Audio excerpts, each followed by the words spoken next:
Hi friends आपण मानक स्वागत ओडिया टेक ऑफिशियल आउ एक वीडियो रे मोदी सरकार चाषी को पई एक उच्चाभिलाषी योजना चलाउछंती। एथिरे पीएम किसान योजना चली।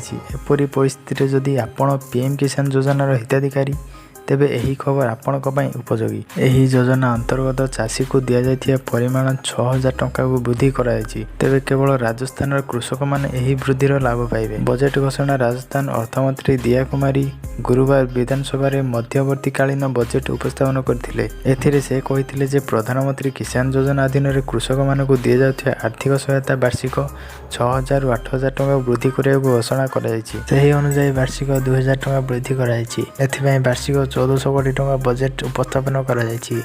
ଏହା ସହିତ ପ୍ରଥମ ପର୍ଯ୍ୟାୟରେ ରବିରେ ଗହମର ସର୍ବନିମ୍ନ ମୂଲ୍ୟରେ କ୍ୱିଣ୍ଟାଲ ପ୍ରତି 125 ଟଙ୍କା ବୋନସ୍ ଆଣିବାକୁ ମଧ୍ୟ ନିଷ୍ପତ୍ତି ନିଆଯାଇଛି।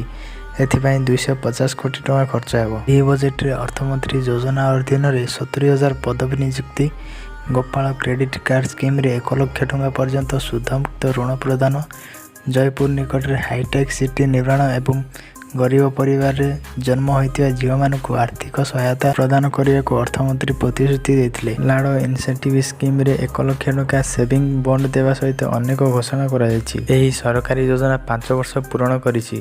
कहबाक गले पीएम किसान स्कीम 5 वर्ष पूर्ण करिछि।